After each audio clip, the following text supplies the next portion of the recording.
Hello. Welcome back to the Non-Essential Workers Podcast. I'm your first co-host, Alex.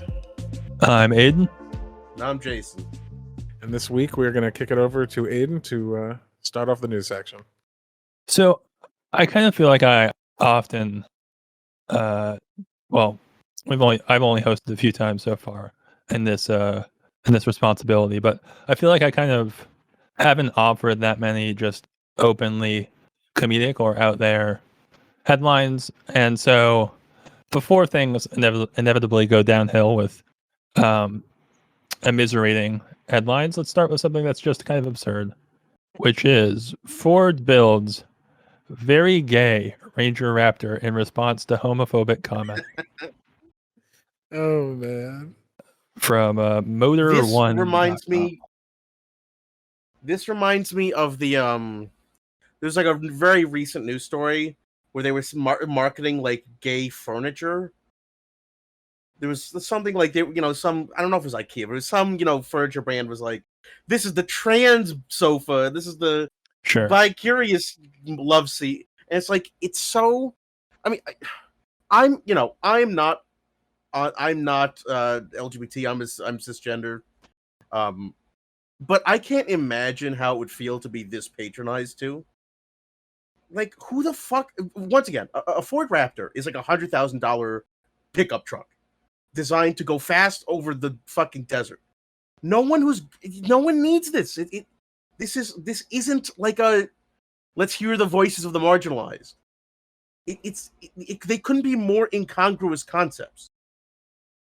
I would like to know who has determined that it is very gay. See a picture of this thing. Like, is this something that the probably gay marketing community? It is very gay. Well, that's what I'm saying. Like, did the gay community be like, we the gay community have decided this is a very gay car, and you did a great job. Like what? They just have a pride vinyl on it. Right. Fucking lame.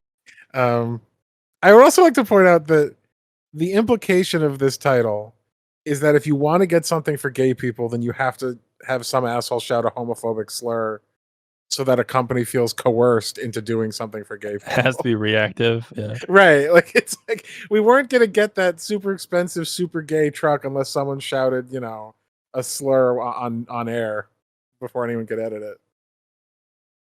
It's kind of weird. I mean, even besides the fact that doing this is weird.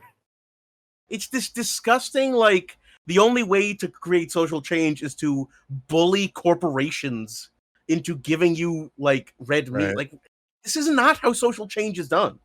You change society through laws and through norms changing, not through corporate PR campaigns.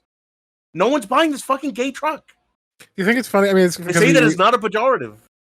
We all kind of would like to think that government would be a more effective way of doing things than pandering to harmful corporations. But you notice even with something like, Black Lives Matter or the police protests of the last year, a lot of corporations were clinging to their imagery and their messaging on that longer than the Democratic Party was.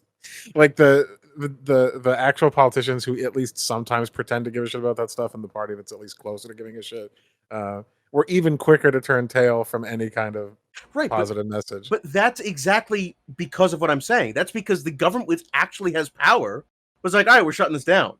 And the corporations who don't have power to enact social change, the only thing that matters to them is their bottom line, don't want to keep getting boycotted and protested.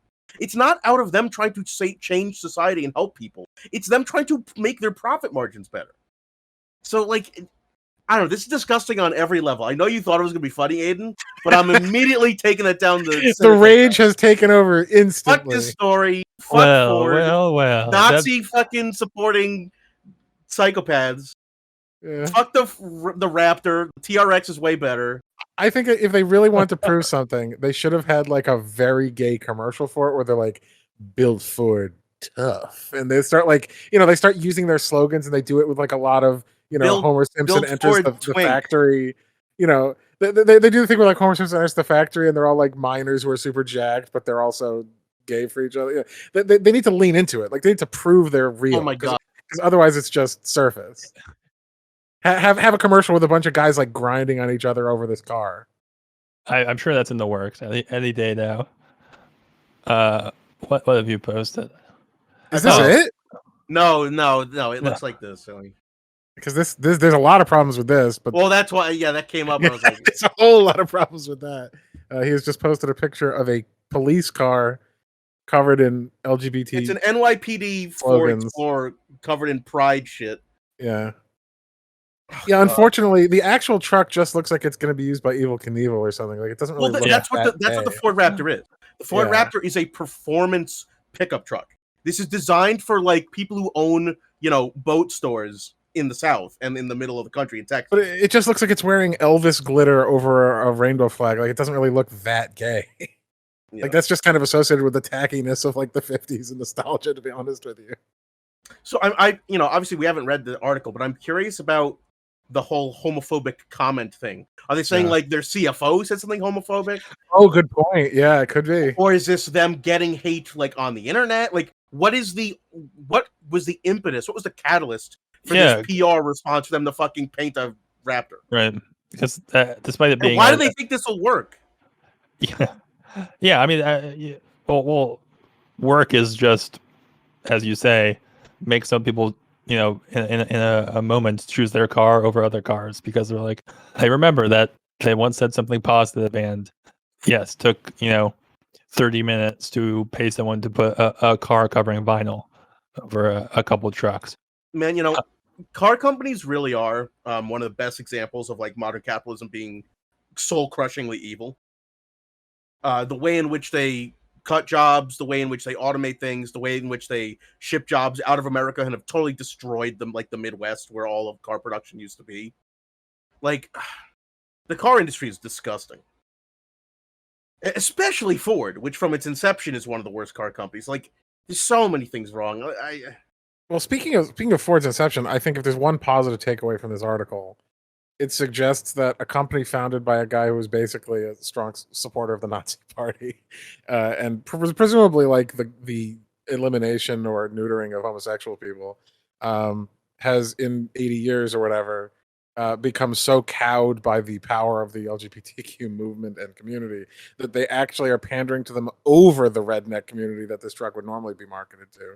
So interesting that they feel that that's what they even needed to do from like a propaganda perspective. Yeah, but this isn't going to stop anyone from going out and still buying Raptors. Like they're still going to sell their straight Raptors. You don't think there's some right-wing cranks who are going to be like, I'm never buying Ford again after this? The investment's too big. All right, so remember when Nike signed a deal with Colin Kaepernick and all these chuds were like burning their Nikes? Right. Yeah, your Nike's $150 pair of shoes. This is a $100,000 truck. Sure. No one's getting rid of their fucking Raptor. Yeah, but people might not buy a new one if they were thinking of it. No, they'll just buy one that doesn't have a pride flag on it, and at the dealership, like, well, at this dealership, we don't support that shit. Like, it doesn't. The way the car industry is franchised and segmented based on region, they just like, oh, we don't like the higher ups at Ford. Like, it doesn't matter at all. This is what I'm saying. This is a totally empty gesture. Well, designed only to cover their ass. They took them 1 day.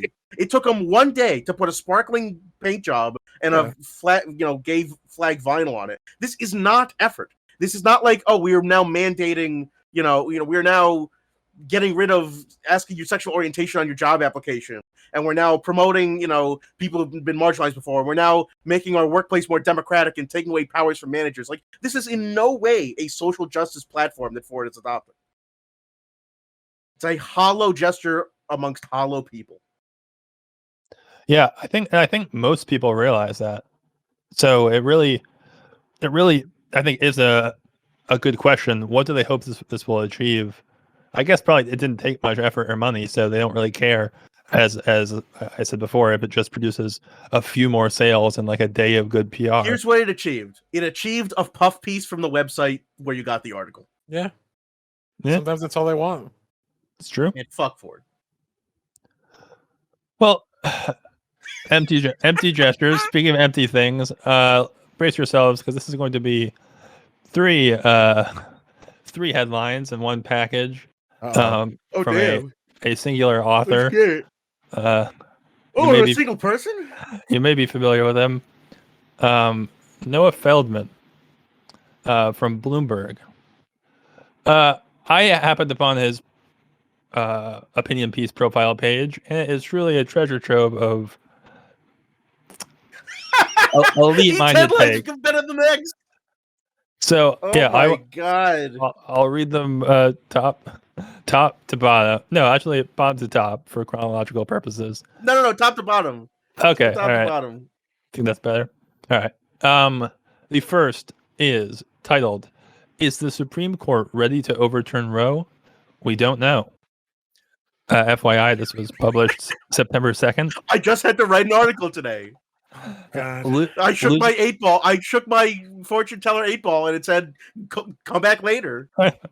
Oh my god! Shut the fuck up. Losing Afghanistan was inevitable, but losing Tunisia is not. Tunisia is still on the board. We got We're one. getting We're 1 for Tunisia. 2. Yeah. Oh wait, no, I guess we didn't. Oh 'cause my Tunisia lost. god. And Kavanaugh is the last hope for abortion rights. Wow. Well, I Let guess me- that answers the first article. yeah. Oh my god. I will. Do you imagine Kavanaugh's up there and he's like, "Man, back in my frat days, I had to get so many women abortions. Right. That's why I'm on board with it." Yeah. Holy shit. Yeah. When one of my horrible sons or nephews or grandchildren gets into this situation, the abortion needs to be available for his suffering partners. Look at the subtitle. Liberals have reviled the constitutional conservative, the conservative Supreme Court justice since his confirmation hearing. Yeah, because he's a fucking rapist, allegedly. But now hope that he still cherishes the reputation for moderation that he cultivated. Bitch, he's on the Supreme Court. He doesn't have to have a reputation. It's over. He won the game. He can do whatever the fuck he wants. Drunkenly raged at a bunch of people for being guilty about a thing which he was obviously guilty of. What is this reputation? I love how one of the 3 actual mechanisms of power in this country is being controlled by liberals' hopes that some scumbag keeps his good rep. God damn. Is this another one of those stupid articles? It's like, don't make fun of this horrible piece of shit because he has power over us and we can't do anything about that? This is the Breyer article. Right. Like, don't insult him because he'll get salty and do. Oh my god! Don't fuck with him because he could kill us all with a flick of his pen if he chooses to interpret the Constitution badly. It's like, well, what does that tell you about our system? You fucking assholes! Like, maybe we shouldn't have this piece of shit in this entire institution, which is a piece of shit. Yeah, why would we then be like cower in fear lest his wrath rain down upon us? Like, what? So what's the deal with this author, and why is he just swinging out bangers back to back? Who is this guy? He works at Bloomberg, so strike one. Yeah, What's he's his a name again? His name is Noah Feldman. He's a professor of law at Harvard, and was a clerk to U.S. Supreme Court Justice David Soter. This isn't even like a far right guy. No, I think he's just like a centrist, by our standards. Why is he writing hot garbage? I mean, not. Yeah, I was gonna sarcastically say not everything, but yeah, I'll just read a couple more. Amy Coney Barrett is trying to tell us something. The newest Supreme Court justice drops a hint in a religious freedom case that she's not an extremist. This guy is like a bone reader, like a clairvoyant for the Supreme Court justices. Like they don't say things directly. Like they don't just fucking tell you what their politics are. We basically knew the moment they got appointed. She gave a geo drop. I mean, what the fuck?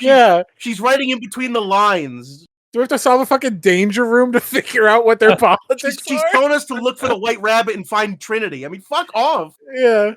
Holy shit! Like this is where real life is so banal and evil that to create like interest and intrigue, people come up with all these crazy stories and ciphers and conspiracies. Like, no, she's just a conservative who's going to do what she said she's going to always do.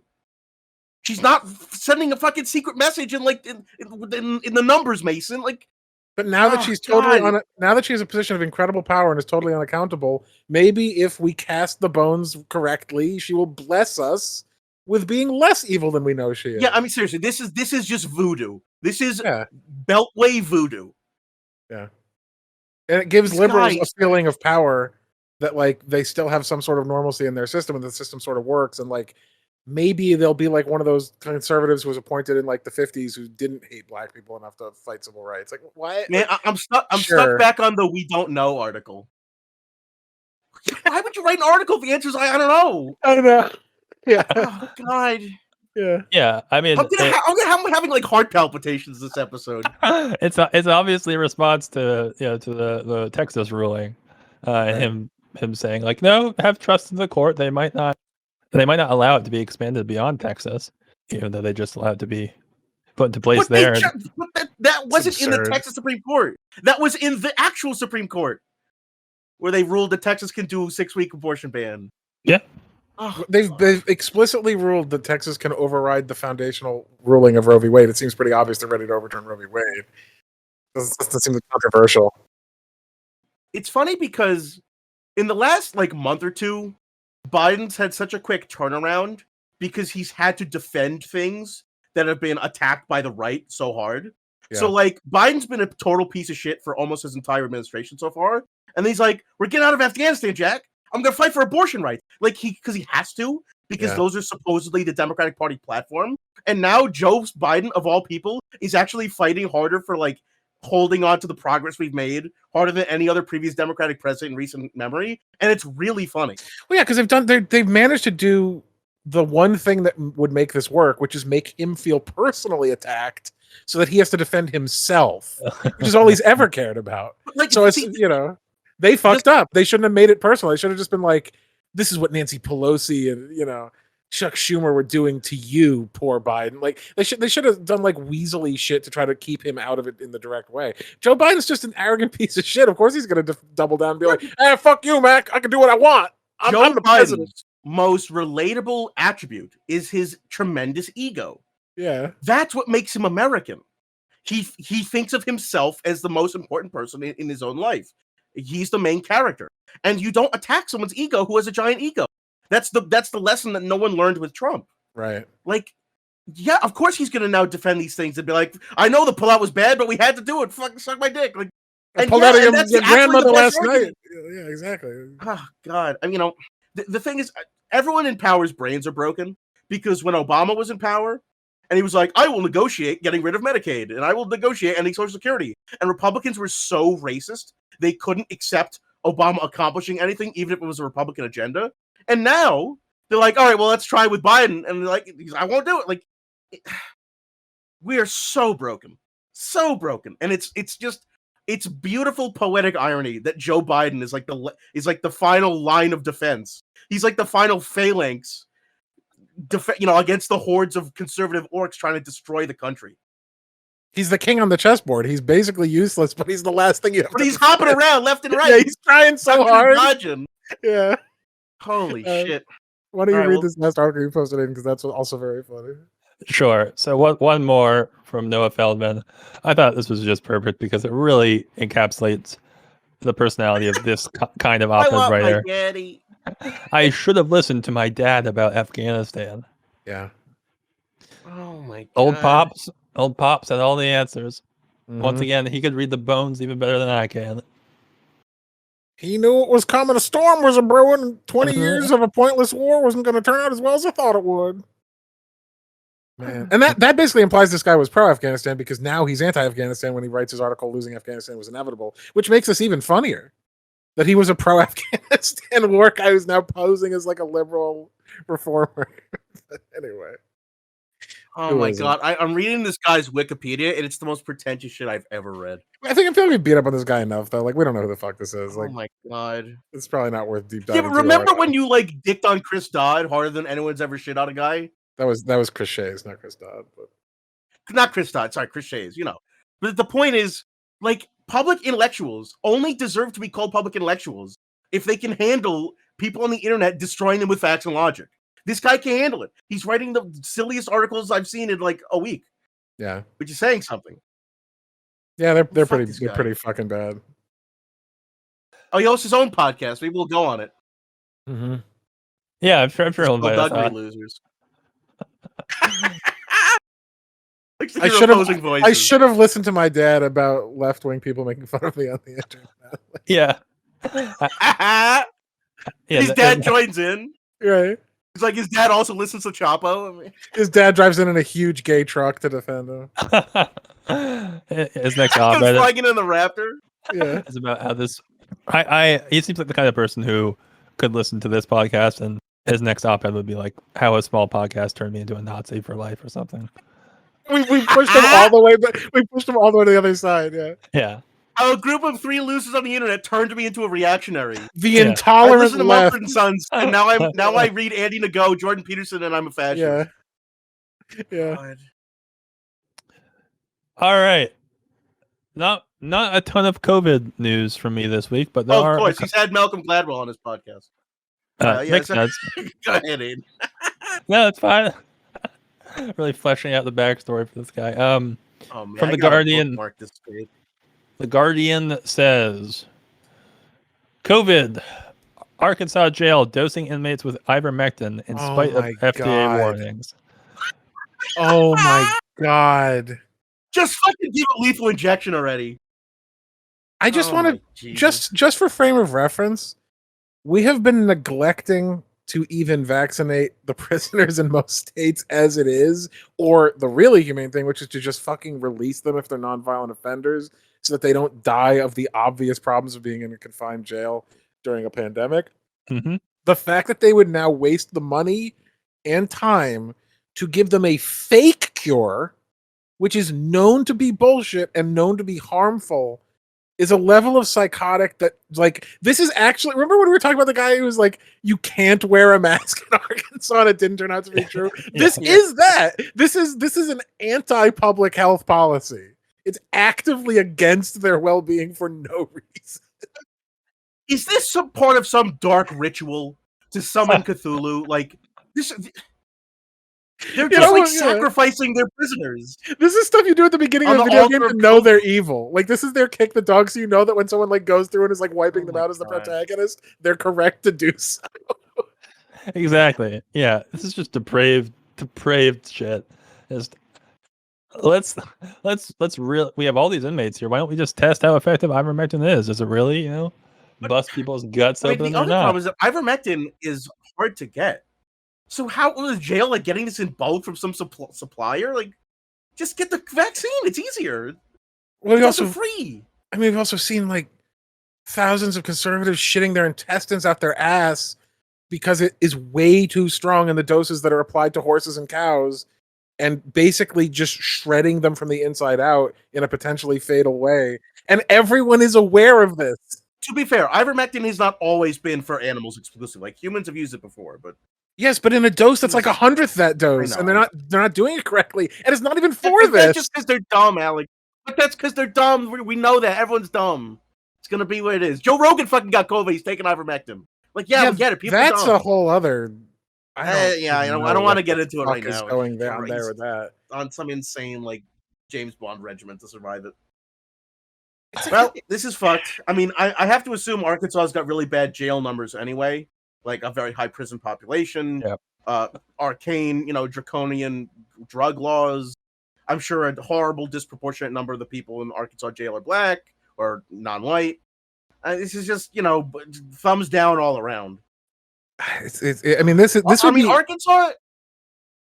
Go Go ahead. There you go. Arkansas is just, competing with like Mississippi for the worst state in the union. And I don't want that to be the case. I would like people to be able to thrive and flourish in Arkansas and Oklahoma and Mississippi and Louisiana. Like, I don't hate the people of these states. I want their lives to be better. So it's fucked up when the people who run these states are like, no, we're trying to ruin your lives. It's just tragic. I would like to point out that the only possible justification for using a way too strong deworming agent is that they as have COVID horses in treatment- jail? No, is that the person is saying, I of my own free will am an imbecile and am going to shit my intestines out because I have the right to kill myself, basically. And the prisoners don't have that agency because they're prisoners. So the only possible logic of why anyone would do this to themselves is the assertion of their right to be a bad idiot person to themselves, and that right is not afforded to prisoners. So the only possible explanation contradicts the use here. You would never force someone to take this. If we were forcing Republicans to take ivermectin, they would say it was the worst like fascism ever imposed upon them. So which of these ideologues who thinks that it's good to be doing this because you're resisting like the vaccination mandate thinks that it's also okay to mandate its use on prisoners? It contradicts their entire premise. Yeah, it's just very frustrating because they don't care. They've never cared. And they like each of these people who think that they like have an ideological position. No, they're just assholes. They don't really have politics. They just want to do an evil, dumb thing and say they have politics so they can do it. This is not even politics. This is just people being absolute pieces of shit. It's just the desire to control people's lives who are weaker than you. I mean, it's the most basic impulse of power, and it's really, really fucked up. And I hope these, people survive and are okay.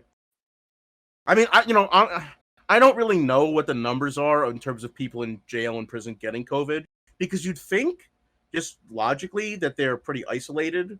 But unless they're getting like tons of visitors and people coming in and out of the jails, I guess they could get COVID that way. But I don't know. It's just a disaster. I hope that every jail administrator at this jail gets an extra dosing of this to be extra protected against COVID. Fingers crossed. Well, luckily, there is hope on the horizon when it comes to COVID. I took a page out of your book, Jason, and visited the friendly old Hill, because I've had no idea until you started posting articles from there just how insane of a place it is. Yeah, they've been dropping deuces lately. From the Hill, Brazilian viper venom shows promise as drug to combat COVID-19. Oh my god, hang on. That reminds me of something I just saw. It reminds me of this article headline. Capybara population wreaking havoc in wealthy community in Argentina. I saw. Let's just go to the animal community. They'll save us. Yeah, they call it, the headline I saw about that one called it like class warfare. That's amazing. Capybaras are the fucking best. But so there's some like horrible Brazilian viper snake, and people are getting themselves like bit in the balls, and like it's cured my COVID. I'm now dead though. What the fuck? I would like to briefly point out that even a normal viper venom sells for about $4,000 per gram. I know, yeah, it's like gold, liquid so gold. The idea that even if this was correct, you would basically be saying there's like 30 guys in the world who could afford this. And then we'll factory farm Brazilian snakes to drive the price down. And also, extracting venom is an insanely dangerous and difficult task. Oh my god. We have a vaccine! We have a vaccine! We have a vaccine. They are fighting a battle from like a year ago when we didn't have a clear solution to this. They just don't want to admit that there's a vaccine. I want people who are skeptical of like government and science, technology, and big pharma to acknowledge something. The breakneck rate and pace at which the vaccine was created is a world record that will stand another 100 years. We got a vaccine for a major pandemic in under a year. It usually takes 5+. Like, that is the closest thing to a miracle I can conceive of. And people are like, nah, fuck that shit. It's the devil. Yep. I mean, I sure hope it continues to accelerate, but yeah, we'll see. This is like I'll go with astrology today instead of astronomy to figure out how the stars are moving. Like, I'm gonna go get a viper, a snake singer and tame a Brazilian snake. Oh my god, this is madness. This is pagan. This is what America, especially, but even honestly, half the world at this point is becoming, which is like, if it reaches any kind of cultural permanent, like permeation, or reach, like anything, no matter how stupid, once it gets enough oxygen, it becomes one of the options. So, like, if enough people are shitting their intestines out from ivermectin, you could just do that now. That's an option, right? Like Joe Rogan, who has no idea what he's doing, is not including that because he knows what it does. He's including it because someone used it. So we're essentially crowdsourcing. Like, one person is putting themselves out with a fire extinguisher and the other person is putting themselves out with a shotgun. I'll do a little of each. Like that's what it is. They're not even bothering to figure out if it makes sense. They're just going, someone's doing it. All right. Fuck Yeah, it. I mean, it's a total degradation of the scientific method. Like, you don't get to just throw out hypotheses that are totally unrelated. You have to have a kind of idea of what you're working towards. And then you use these things called data and evidence to figure out what works and what doesn't. It's not just skeet shooting. You're not just blowing in a random direction and picking a random option. It's not random. God. Well, so what like billionaire has gotten the viper venom to the balls and is okay? They should give this to fucking Bolsonaro. He's getting like attacked by all of nature at once every day. He might be the most punished man in the world. He takes this, he'll actually become Spider-Man Venom. He's attacked by like llamas and emus. He will and become some sort of super villain. Yeah, he's the next. He's the Into the Spider-Verse Bolsonaro edition. Exactly. It's just a bunch of like hot Brazilian chicks running around. Emu man or like. Oh my god. Man, you can't write this shit. You can't go.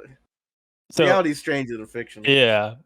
So there are, there's the vaccine. There's belief in alternative cures for people who don't believe in the vaccine, and then there's the complete other end of the spectrum, also known as hokum, which from Newsweek.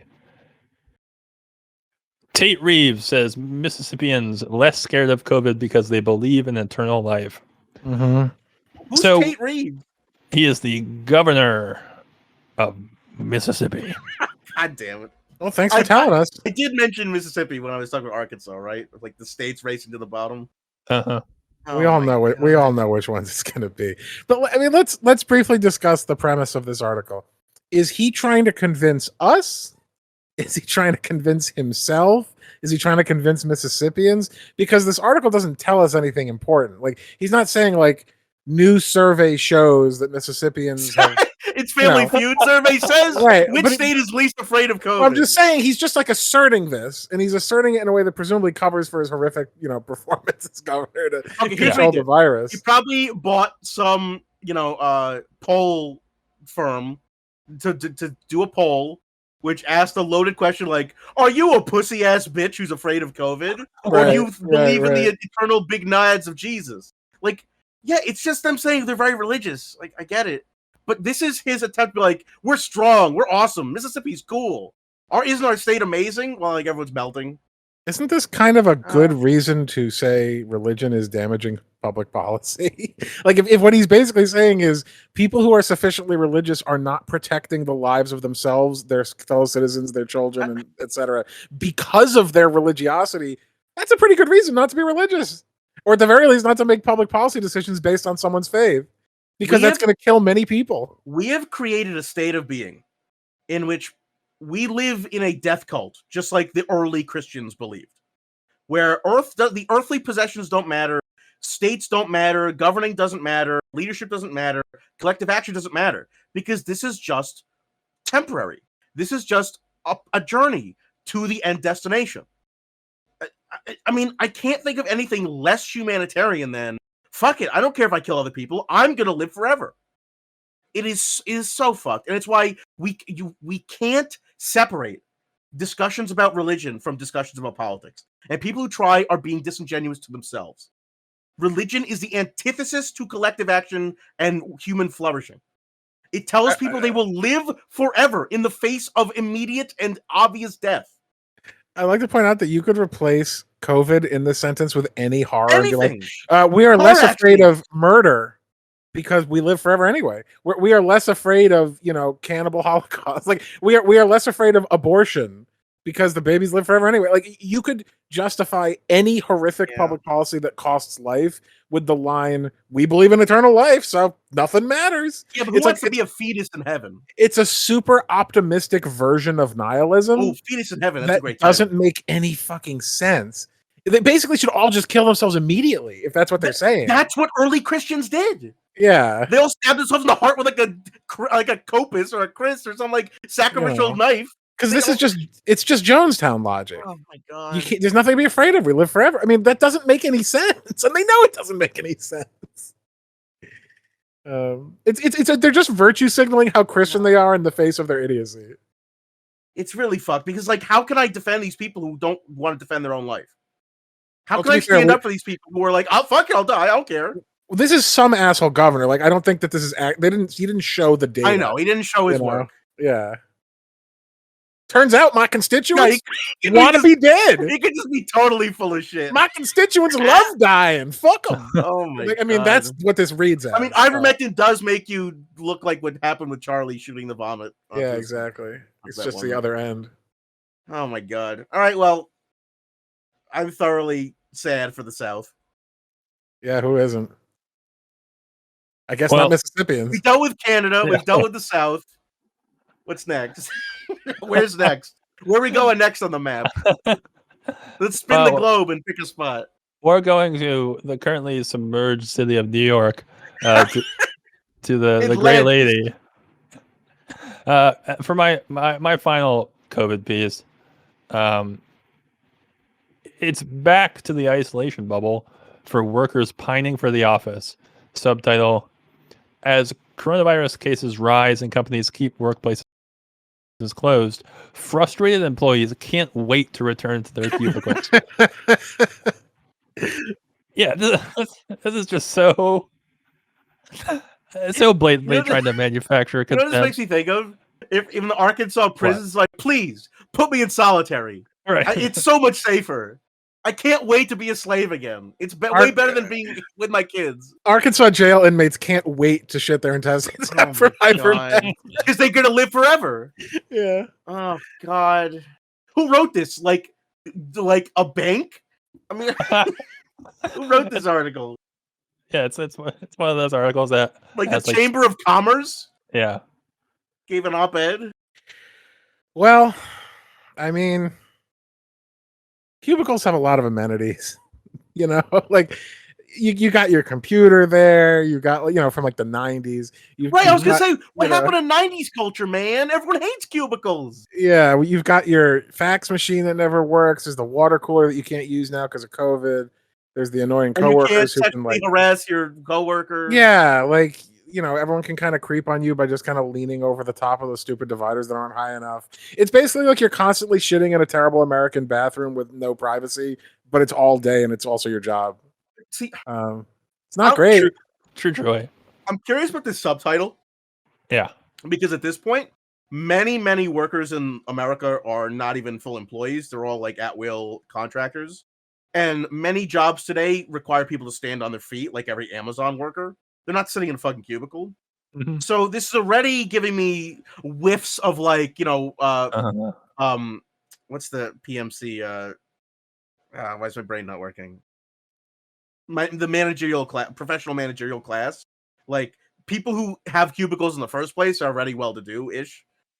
Like, not totally, but if you work in New York City in an office, you're probably doing a little bit better. And just, like, who'd they interview? Just, like, 3 dudes who say, I can't wait to go back to my cubicle because I hate my wife? I mean, what is their evidence for this claim? That employees are frustrated. Men who hate their wives can't wait for that return to the office. That would be a much more honest headline.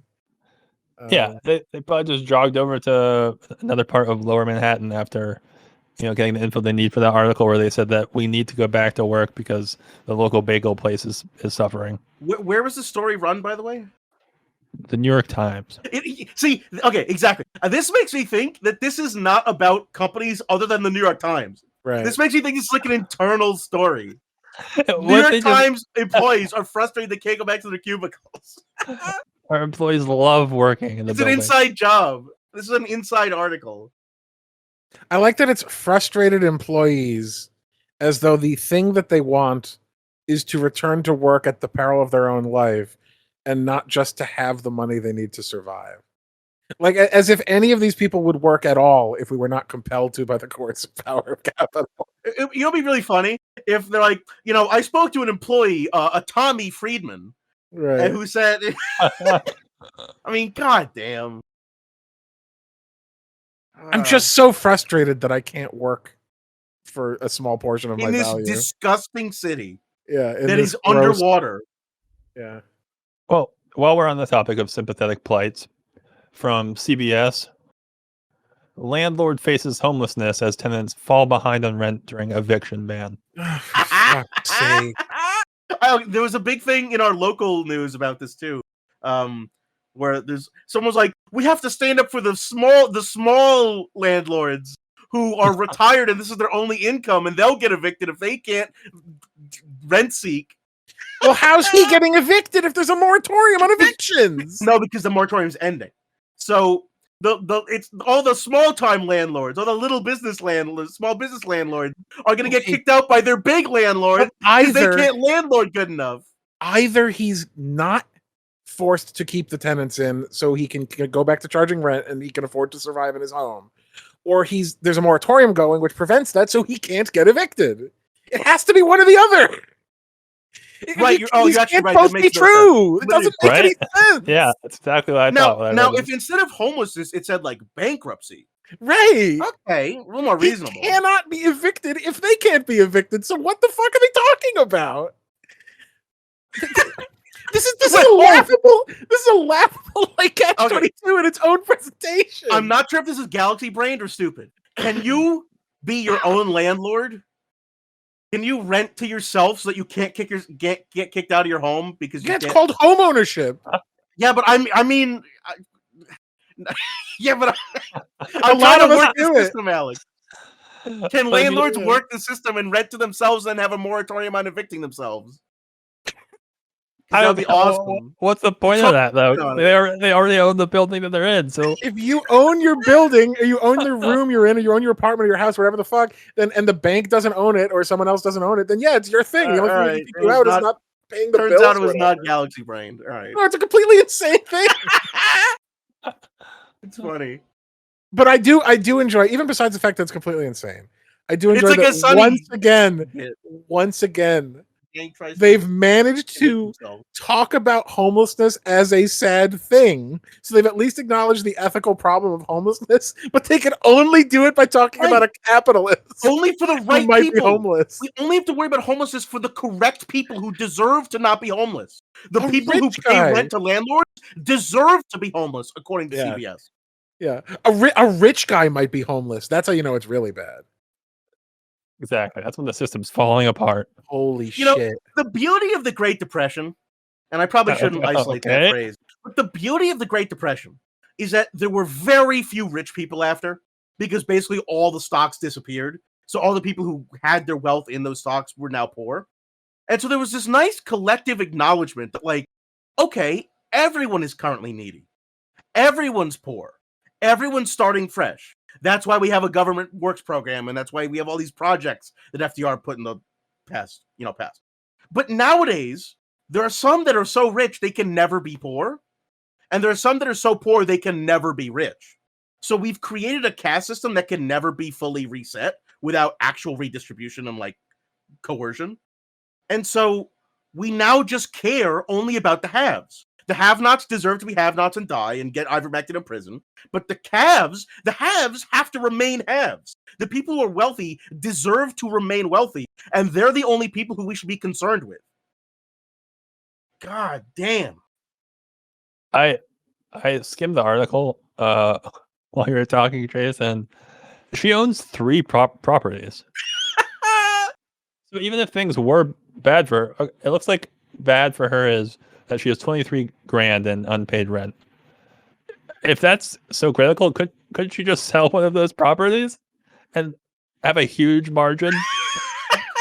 This article is rent-seeking parasite whose entire occupation is not only socially pointless, but depends on the fear of each of these people being homeless. Exactly. Is now facing the very thing that she does to everyone else. Parasite running out of resources in corpse it's residing in. I hope this bitch is homeless. We should all hope she's homeless. Because these are the people who destroy society, who literally profit from human misery. We should not even feel bad for them. If this is like the nicest article we've read in a while, because for once, someone who deserves it suffers something. Sorry. Got him. Yeah. Showed her. Just do a fucking GoFundMe, you dumb bitch. This quote reads like parody. I've cried many nights, like thinking, where's my money? money. This Ebenezer Scrooge shit. He's like, I cried to the ghost of Christmas future. Where's my eternal life and wealth? I want people to realize this. Landlords are pimps. Yeah. They don't sell sexual services for their workers. They sell shelter. They're the same industry. It's the same business model. It's the same exact mechanism. Pay me, and I'll let you keep existing. Pay me while you prostitute yourself to live. They're just pimps. Pimps are bad. Where's my money is like, I mean, that's what like the fact that that's it's literally what like where's fucking my Tupac money would be saying. I mean, this is like they holding a Glock while saying this. I mean, come on. Is this landlord gonna have to choke a bitch? It's like that's Yeah, what that's this sounds. exactly Where's like. your dignity? Where's your heart? Where's your compassion for your fellow man? She has compassion for herself, which is why she cries many nights thinking about how she might not be rich anymore. Fuck this lady. Yeah. You know what she should have done is taken business advice from a certain qualified person from Forbes, applying General David Petraeus' lessons from Afghanistan to your business. Noted success story, Petraeus in Oh Afghanistan. my god. If you're gonna have an affair, do it when you're in a position of power. What could that even mean? What are you gonna drone strike deliver your goods? I mean, what the fuck? This is just like Forbes, like, we gotta get in on this Afghanistan discourse, pro-war discourse, but it has to be about business affairs. You could just write an article about how bad the Afghan war was for business, or good it was for Raytheon. Like, what?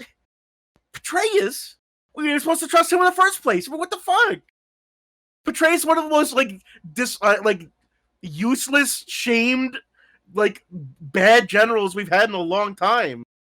God damn. The $1 trillion in wage theft the American corporate world truly needs. I don't know. I don't know what you take from Afghanistan and General Petraeus or David Petraeus in any context. Like, I don't even know what military generals are supposed to take from it because it was a huge fucking fiasco. But even if we don't do what he did, even if we forget that, it's like the fact that you're even making an analogy between a business and a hostile occupation, war of aggression by a military overreaching psychotic empire kind of tells you how they think about workers, how they think about their industries. How can we dominate, murder, and control and seize the power within our businesses? Like, yeah, that's how they think. They're not even hiding it with shit like this. I mean, holy shit, this is like, the mask is off. Capitalists are admitting to you in their articles, like, yeah, we're evil. We love it. Run your business like a fucking war, like a genocide. Sometimes you need to withdraw when they've managed to create a union, but you just have to make them wear hijabs, and then they'll feel cowed again. I don't know. Like, they should be taking lessons from the Taliban, honestly. I mean, they're the ones who won. I want to see that article. The Taliban's entrepreneurial spirit. Yeah. Top 5 things we can learn from hard right Islamic jihadists about defeating America. There's the articles praising the Taliban for stealing all our weapons. Yeah. Oh my god! And it's there's like some legit ones, like, always outlast your opponents. Whenever you think you're down, never give up. The enemy's wasting more resources than you. Oh, you must construct additional pylons. Yeah. Well, I wasn't going to segue to this article, but it's too perfect after what you just asked the hypothetical of. This is from the New York Times again. The right-wingers who admire the Taliban. There we go. Yeah. There are people who recognize the talents of the Taliban. Now, the funny thing here is this is actually not ideologically inconsistent. Yeah. Most born-again psycho-Christians should believe, but essentially believe the same thing that Wahhabist Muslims believe. They believe they're in a holy war. They believe they are the chosen people. They believe the world is coming to an end soon. They believe in violence and the sword over the pen. They believe all the same things. The Taliban and the Wahhabists are the rednecks of the Middle East. Yeah. The same way that in America, the rednecks are these right-wingers. These are the same groups of people. Now, the irony is the only thing pitting them against each other is racism. But they actually are a coalition. What else? I was just going to briefly point out, not all rednecks are right-wing. That's kind of a... No, I know. Yeah. But what I'm saying, I know, you're correct. I should not have used redneck in a pejorative way. But you Right. understand what I'm saying. Yeah, I got you. Your prototypical conservative right winger who's from the middle of America or the South, who is uneducated, ill-informed, and only believes that, that in eternal life and America's always correct. And who foundationally believes they're saving society through their violence. These are the exact same concepts and ideologies the Taliban uses to flourish.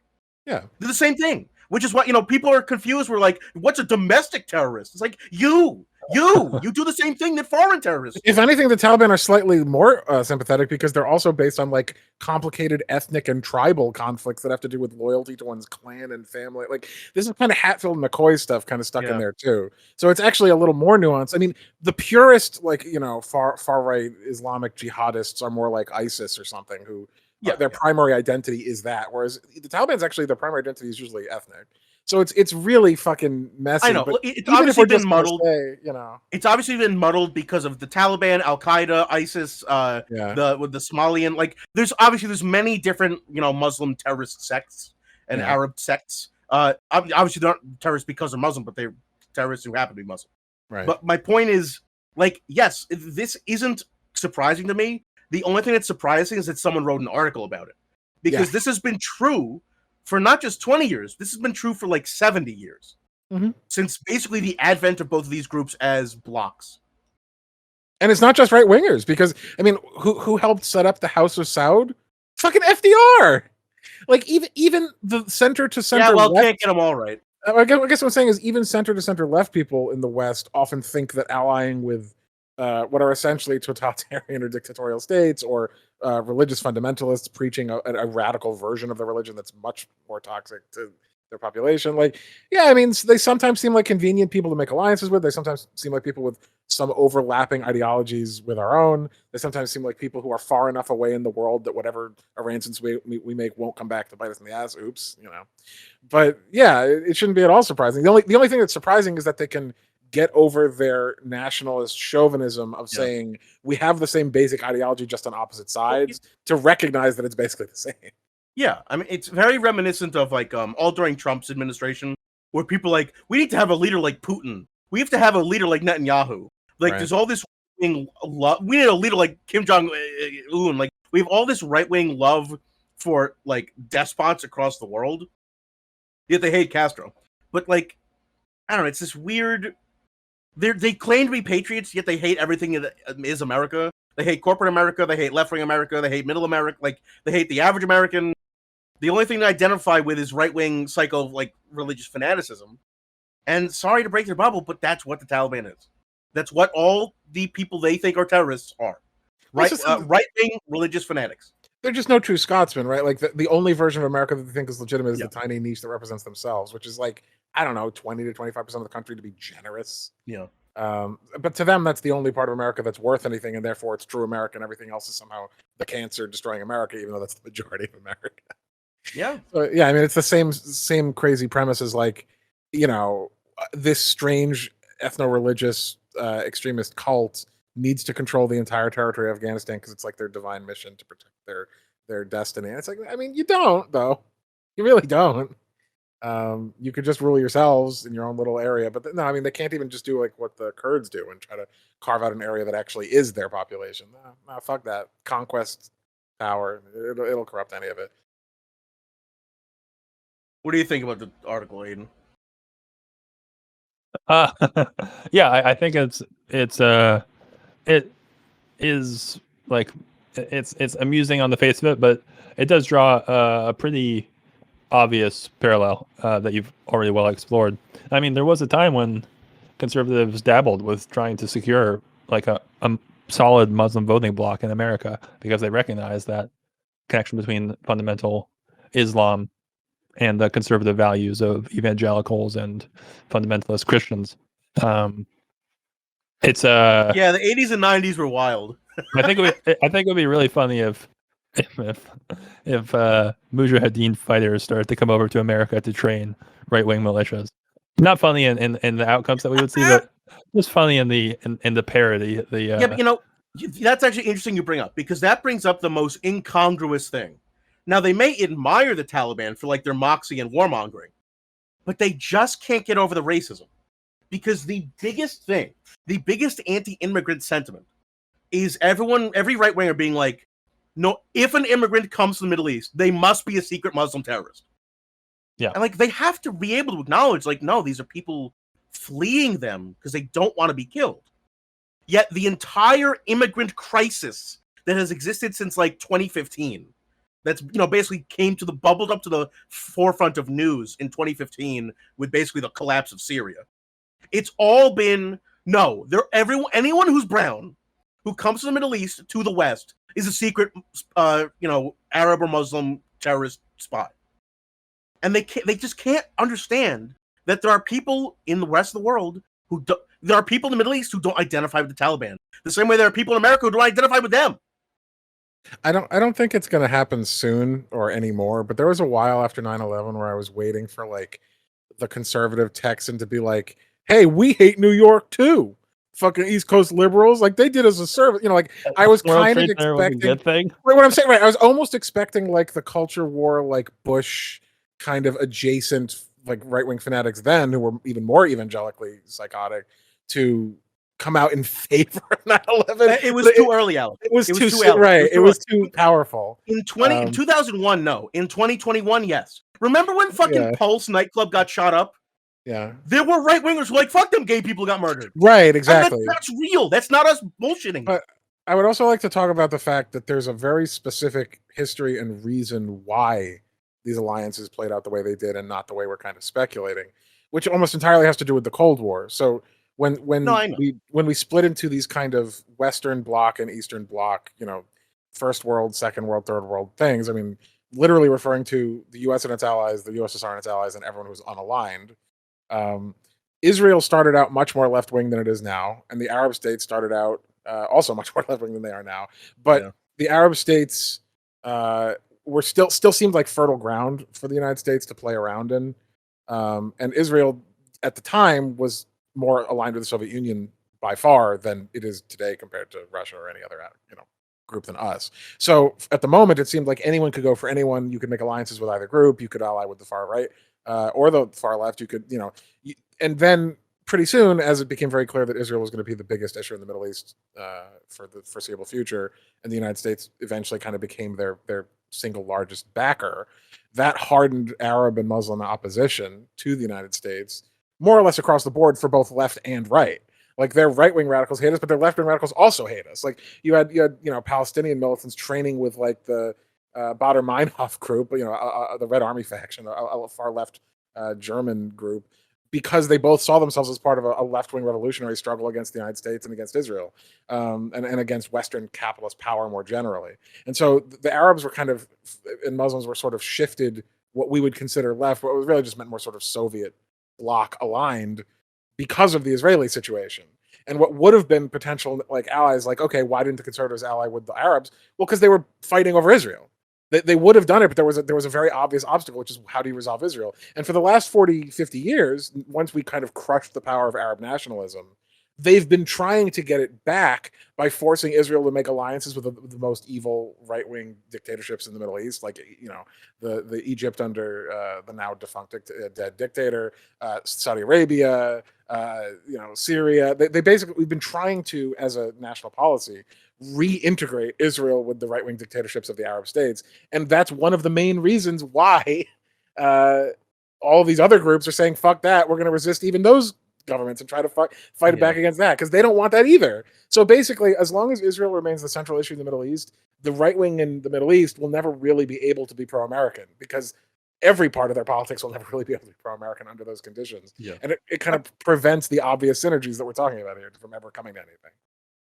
I just want to highlight once again for our beloved audience how religion plays a role in literally all of these conflicts.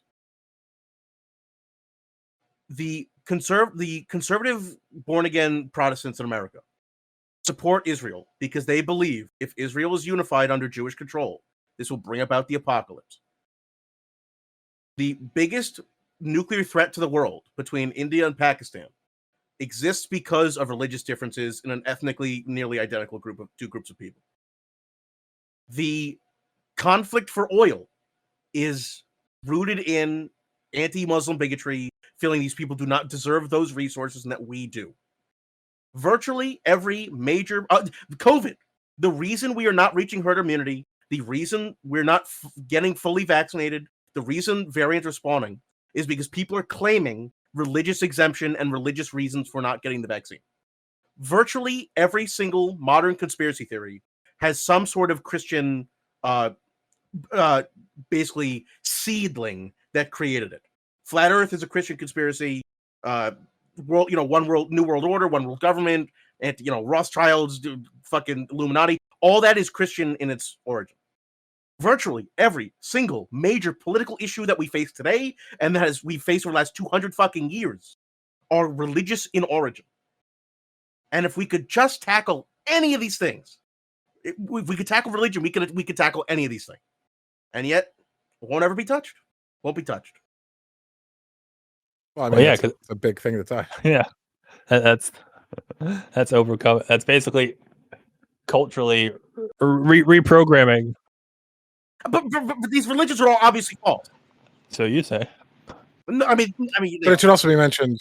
It should be mentioned that despite the fact that there is strong religious synergy with these policies, the U.S. is not primarily allied with Israel because of evangelicals. The United States. No, I'm just saying that's why there's utilizes support for it. It utilizes the right-wing support that's grounded in evangelicals to do what they always would have done, which is create a puppet state in the Middle East to enact U.S. interests. So, like, U.S. imperialism and capitalism explain it just as well, if not better, than the actual religious conflicts. Oh no, they're totally interlinked. Right? Yeah, but you can't really peel them apart. But at the end of the day, religious things that contradict U.S. imperial power tend not to get acted on. And the religious interests that contradict capitalist profiteering tend not to get acted on. Yeah, so they're all just a la carte shirked away. Yeah, they're all kind of justificatory schemas that excuse what we already want to do in a way that basically serves ourselves, which is the whole premise in the first place. It shouldn't be surprising to people who read Marx for the first time. Like, why is he talking about religion so much? Because this is a major wall of separation that gets in the way, that divides people. This is a major obstacle to overcome to get people to unite around economic and social issues. Like, religion is one of those hurdles along with capitalism. But also bear in mind it's a dual directional causality. So, like, you could say the less religion we have, the easier it is for people to unify as working people and fight for their rights. On the other hand, you could say as people's economic fortunes increase and as their cultures basically allow them to live better lives, fewer and fewer of them end up being religious. It kind of fades away, which is why the first world is massively declining, rates. And why the third world holds on to religion, because it's the only thing that gives them hope. So the irony is that capitalism is kind of doing the very work that we need it to be doing to the degree that it even generates any wealth, which is questionable. But to the degree that any of these countries do become profitable and any of the people within them at least reach some sort of middle class existence, that itself tends to erode religious faith and practice. Yes, they're correct. They are at odds. Yet they are happy to cohabitate to get their accomplishment. Like almost every conservative coalition, it's a fundamental contradiction that nonetheless still work together. Right, getting the fiscal right connected to the religious right. They were never made good bedfellows, but they worked together to beat the left. Mm-hmm. Oh man. Well, I think that will be about it for articles for today. I'll end with one more that is a little bit hopeful, but also mainly just kind of illustrates Bloomberg kind of catching up with common sense and a plethora of existing evidence and study, which is a surprising lever for reducing crime: housing repairs. This article is about how crime of every kind went down by double-digit proportions when a number of grants were handed out to communities to allow them to improve and repair their homes, introducing the novel idea that increasing people's standards of living reduces the necessity of them breaking the law to survive. Yeah, it's literally what a just surprise. What a surprise! Combating poverty is an alternative to jails. Yeah, it's like, oh, these people cannot do crime. We didn't realize that. We didn't realize they were capable of. They're capable of not being hardened criminals. You're telling me these people aren't born criminal? Scandalous. Yeah. Well, when you spend decades racializing crime and convincing people through dog whistles that it basically an entire subcast of the ethnic demographic of the country are predisposed to be violent, psychopathic super predators and criminals and drug abusers, it even infects the elites. Like the elites Yeah. are not immune to racism just because they went to fucking Harvard. Oh no, Which, no. you know, if anything, As we Yeah. saw with what's his supercharged. face, In many as we ways, it saw forces it. Yeah, with the guy who wrote the trio of articles. Noah yeah. Feldman. Oh man. The elites who like to think that they can, drink enough champagne and huff enough of their own farts to like not actually drink the Kool-Aid that they clearly dose their idiot followers with. No, they drink it too. It's just a little more subtle and a little more erudite. But this is the same thing that pretty much any like Wall Street Journal article or like Economist article, like, all of these, they like to think that they're like these neutral business-minded people. No, they're all fucking racist as hell. They just say it in a way that makes it seem as if it's justified by graphs and studies. So I just want to see. I want to see the follow-up article. A surprising lever for reducing crime. UBI. A surprising lever reducing crime. Not defaulting on your loan. Not having debt for medical problem. Like basic things that the left has been articulating for 100 years. What a surprise! These work. These policies work. How Pikachu face. A surprising lever for reducing crime: abolishing the Senate. It's like, oh shit, we could have done that a long time ago. Abolishing jails. Oh, that works too. Like, yeah. I mean, like they have to be. They can't say, "Oh, well, we've never come up across these arguments before," because they have. They just swept it to the side. No, you see, it's surprising. No one has ever said this. It's surprising because no one who is respectable, by which they mean center right to right, has ever said this. So it's only true when they or the people that they drink with on the weekends said it. So anyone else who's ever said this doesn't exist, which tells you how they think about the world. They think they're the only people that exist. They're all solipsists. Yeah. Oh God.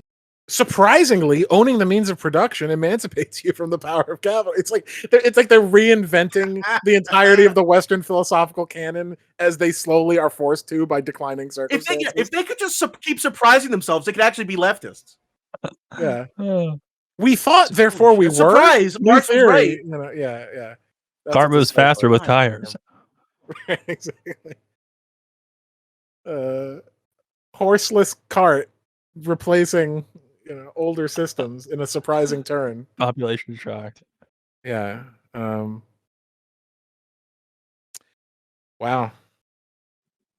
Well, let's hope they keep discovering things. Yeah, they'll get there someday. These brilliant pioneers. And Bloomberg. Bravely rafting out into uncharted waters of basic human decency. We know you aren't familiar with it. You'll get there. Just keep giving it your all. We believe in you. Just be open to life's funny little surprises. Yeah. One day I didn't kick the homeless man as I went past, and he seemed happier. A surprising way to. I gave the homeless guy $20. Yeah. He didn't kill me. Incredible. Man. Well, that's those are some news headlines. those You're welcome. Stay on brand. Consistently somehow the most baffling of all you're saying. So well done. I think we will close out with out of mouth. A little more humorous, at least less serious. Let's put it that way. These have all been humorous, but just awful. There's an article that we read from a little over a year ago, and this comes to us from our Canadian neighbors, our Canadian correspondent Helen, who sent us an article about Paw Patrol, which is a dog cartoon kids show in Canada, which is about a privatized firefighting outfit of animals. Can I do my whole response in Gorka voice? I mean, you can do what you like. But Gorka! Basically, it's the show itself seems kind of absurd, but who cares? But what got it into a controversy is that a professor of criminology wrote a article talking about how capitalist and right-wing and insane its foundational premises, which seems to be basically true if still falling under the "Who cares" headline. And this was an important enough thing that the until very recently leader of the Canadian Conservative Party literally felt the need to condemn the criminology professor who's attacking his beloved dog show at length in a baffling video response, which I don't know. Do either of you want to describe what this guy's like in the video? Yes. So very quickly, weird liberal professor wants to quote unquote cancel Paw Patrol. Right. Weird conservative party lead in Canada wants to cancel the professor and the broadcasting place that broadcasts the article. So just so everyone gets their fill of who does doing the canceling, everyone's trying to cancel everyone because all this really means is win a battle of ideas and get people fired who you think deserve to be fired. It's not unique. It's not special. It's not different. It's not new. There's no such thing as cancel culture. It is just normal capitalism. Everyone's calling everyone's manager at the same time. So this conservative leader, Andrew Scheer, aside from being corrupt, which we'll get to soon, gives a glowing 2-minute reprisal of how awesome capitalism is. And he's upset.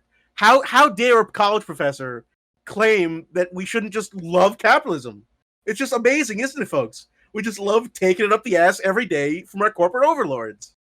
It's fantastic. Capitalism built Canada, not the destruction of natives and stealing all of their property and their wealth and extracting, taking all their farming and all their resources. That's not what made Canada. And winning very complicated geopolitical wars with different European factions. No. What made Canada is unfettered free market capitalism. Yeah, quickly hides all the articles about the mass graves of children. Exactly, which came out at the same time of this. This is the same old bullshit that conservatives in America use. Just say, oh, isn't it great, folks? Don't question anything. The way our system is great. Anyone who tries to say otherwise is bad and stupid and laughable and childish for even daring say capitalism shouldn't be the default position. Because as everyone knows, as we talked about before, capitalism is inalienable. It is part of human nature. It is God-given. It is part of our right. It is manifest destiny. Capitalism is intrinsic to the human soul, according to this dumb asshole. So he gives this very weird, like Jared at Subway commercial presentation and defense of capitalism and makes fun of this clearly, a little bit off the edge, maybe desperate for funding professor who's trying to do like a second treatise on how Paw Patrol is like VeggieTales, like pushing an evil agenda. I mean, look, he's probably right, but once again, it's a kid's show. Who gives a fuck? All it really exists to do is distract kids while their parents go back to their cubicles and to tell kids to like recycle and be nice and be friendly and like dogs. I mean, if we're gonna weigh things out, who really gives a shit? Like this doesn't touch any of the real mechanisms of power, so it's all kind of a waste of time anyway. Yet this conservative leader feels the need to address this instead of all the obviously bigger problems in Canada. Yeah, I was gonna say, evidently someone gives a shit. And someone much more important than who should. And I'm not trying to I forget what it's called, but I'm not trying to say you can't deal with this because there's so many bigger pressing things to deal with. But this is like as small as it gets in terms of stakes and giving a shit. I brought up Gorka not as a joke. Like this is the same shit that Sebastian Gorka did with Arthur. Because some rat in a thing were getting gay married on a kid show. This isn't cultural Marxism. This isn't a revolution. They're not trying to change the world. How do you feel, Aiden? It's just two very online people yelling into the void. I find it very, very funny that the author of the article clearly themselves realizes this and gets bored with what they're writing about and just chooses to do a creative writing assignment for 2 paragraphs talking about how maybe what it really means, obviously satirically, is the message is that dogs will take over the world.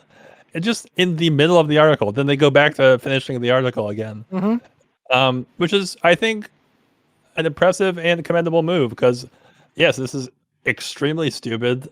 I think that the professor, I hope, has found better ways to use his time, or has at least expanded this into a more compelling treatise. As for the politician, as for Shearing, we know that he's found better uses for his time, as he is been caught embezzling funding, and is no longer in the same position, at least, to spout out angrily with authority about how good capitalism is. Although I'm sure I wanted to briefly mention. Sorry to interrupt, but no, go ahead. one of the creepier things in this. I'm sorry, I'll let you get back to it in a second. But one of the creepier things in this video is that this leader is actually not very angry. He's also not like upset. He's not distressed. He's not disappointed. He gives a very like Mr. Rogers defense of capitalism, Right. and it's very eerie and creepy. And I mean, he does like the Ted Cruz, like, who can trust the government? And the funny thing is, like, as Aiden is exactly alluding to, he says you can't trust the government to do anything. Just look at all like the little corruption scandals we've had. And then within that year, he's getting deposed and losing his position because he's corruptly using finances from his own party to send his goddamn children to private school. So he's actually not wrong in his articulation that you can't trust the government, because he's the one who you can't trust. It's actually even worse. We got the order wrong. He did it first. He did the corruption before saying Oh, this. come on. It's like caught after. Yeah, no, it's just he was writing this like a few months later. Like, how can I get these motherfuckers going after my dog show? Forget the corruption thing I did. God Government's damn it. corrupt. It's very funny. But like, if you accept his worldview that the government can't do anything right, that's why we need to have market capitalism. Right. He lives that in its entirety because he was a corrupt politician. Right. So he's making his argument true by being a scumbag. And his own party agreed he was. That's why he was forced to step down. He wasn't forced to step down by an outside pressure. His party's like, no, this is a bad look. Get out of here. Get him out of here. And then as he parts, Trudeau calls him like a hero. Yeah. God damn it. It's very funny. Sorry to do that big tangent, Aiden. But what you were saying was too good. I had to expand upon it. Yeah. I want to blow any minds. No, I can't remember what I was saying, but I think I was just going to go further to finish with a thought on the fact that of the very hypocrisy that you ended up outlining. Yeah, normally the hypocrisy has to at least be unraveled to some extent. This is just an A to B debunking of his own rhetoric with his own actions. And yeah, it's not even a maze. It's just a straight line. It's a line backwards apparently because he's running ahead of his fucking own crime. I guess I don't know. This is his attempt to like get some Pearson cred or some right wing punditry cred or something. I don't know. This is Bill Clinton 6 months after the Lewinsky scandal going, oh, you think government should protect women? Look at how I did. It's like, what? Like, he's basically saying, I did the corruption, therefore you can't trust government to not do the corruption. It's like, why don't we just have someone else elected? Who's not Why is she not in an orange jumpsuit during this video? Exactly. Like, how about you just elect someone who's not corrupt? Like, that's an option. He's acting like that's not an option. When's he getting his dose of ivermectin? It's like his literal job is to be a politician. He's going, you can't trust the politicians not to be corrupt. It's like, well, we could if you weren't one of them. If we just elected ones that weren't corrupt. It's so insane that he's making that seem like a universal truth. They have to be corrupt. One of the most frustrating thing about right-wingers. How can you run for government if you're right-wing and say you don't trust the government? Like, then don't run. It's very upsetting. It's telling on themselves. It's just straight up saying we're corrupt, so therefore we believe everyone's corrupt. Please don't vote for us, but also please do. Yeah, you're right. It's all just projection. Yeah. If I'm corrupt, the Democrats must be corrupt. I don't know. But what got me about this whole thing was that the guy, if no one had ever talked about this, like if this was just like a stupid thing that got posted briefly on their broadcasting channel and someone's like, oh, kind of a wonk professor, and then everyone moved past it, no one would have cared. The fact that one of the most powerful conservatives in their entire country decided to make this his pet crusade in a both literal and metaphorical way, he made it 1,000 times more prominent and revealed how serious he felt this was. Like he made this stupid bullshit critique seem like a threat to capitalism. If I could write a dumb article about a kid show and threaten capitalism, I'd do one every day. Like this dude was afraid for capitalism. Yeah. It was insane. You know what it reminds me of? It reminds me of the people who are like, if you draw a picture of Muhammad, I'll kill you. Right. Like, how fragile is your God? Right. How fragile is your economic system that some crank professor writing an article about how a kid show is like too pro-capitalist is going to tear down capitalism? If you're the true world order, if you're the one intrinsic economic system that's true, then nothing should be able to shake it.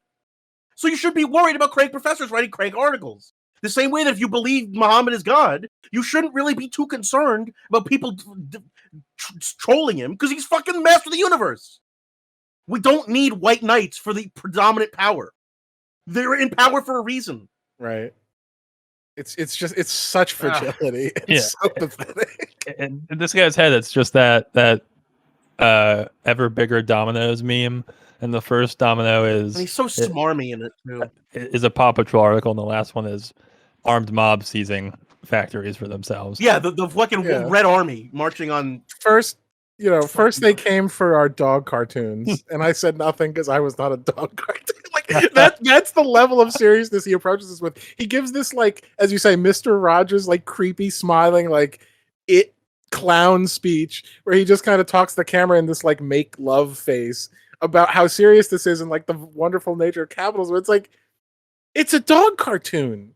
You know it's a dog cartoon. And then he brags that his own kids watch Paw Patrol. Yeah. And then he's found guilty of corruption for sending his kids to private school with, exactly. with taxpayer money. His kids are going to school on the taxpayer's dime. He's every single thing that the other article claimed it would be, which is encouraging right-wingers to do bad things and more kids to become right-wing. And he's like, no, it isn't. By the way, I did all those things. It's a very perfect confluence of, like, you almost can't make up not only how insignificant this is, but how many important people tried to get involved in something this stupid and basically show their ass on screen for everyone. Yeah, I mean, this was just him putting his foot in his mouth for no reason. Yeah. And then there are people who are like, cancel the CBC over this. It's like, how could they have aired this Leninist propaganda? And the CBC is just basically their public broadcasting channel, right? Yeah, yeah. The Canadian Broadcasting Channel or something. How could they broadcast this? It's literally third worldist propaganda. It's literally 1-to-1. People are saying cancel PBS because Arthur had a gay marriage. Right. It's the same thing. It's the exactly same conservative impulse, which is we can't. Not only can capitalism never be actually threatened, it can't be vocally threatened. It can't be told that it's wrong. Never mind actually physically changed. It's so fragile. And the fact that it's also done within this, like, incredibly polite, like, everyone thinks each other are great system makes it even weirder. So that's why everyone's like Mr. Rogersing as they're articulating the same things as Mitch McConnell. It's just, all right, cool. It almost makes you kind of like the Trumps of the world just because it's like, yeah, they say what they are. Because they're not insincere. They openly act the way they are. Yeah. Yeah. Well, final thoughts, or are we good on this one? I'm famished. I think that we've all learned something important from this article. But I'm not sure what it is, so I guess I'll ruminate on that for the next few months. Yeah, we have to learn something. Once you've done your corruption scandal, you will then be prepared to explain to us what the thing you learned in the article That's and what about it is. Yourself. Yeah, that's what it is. It taught me to release the article before the corruption. Right, scandal. right. There we go. That's the lesson. Okay. All right. Now we just need an episode of Paw Patrol where all the dogs are getting ivermectin to deworm them and protect them from COVID. No, and they're forcing them to take it. The brains will explode. No, yeah, the dogs are going to the jails and giving the jail dogs ivermectin. Yeah. At the privatized jails, the dogs are forcing, human medicine down the throats of other dogs. Oh, God. One can only hope. So look forward to our deep dive on Paw Patrol in that next episode. Our binge on watching every season. But I just, and doing a very delicate cultural critique and breakdown.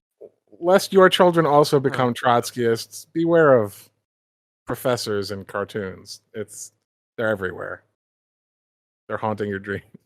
There's more than you think. Man, it would be so funny if he embezzled all that money to send his kids to the university where that professor worked. Yeah, and then they think they like get converted. They all become like radical cultural critics from like a. Oh no, my kids became cultural Marxists on the taxpayers' dime. Yeah, he loses his mind. That would be great. Please let that happen in reality. Everything else stupid's happening. On that note, I think we're going to call it for this week. We will see you next time on another episode of the podcast. See you. Take care. Good night and good luck.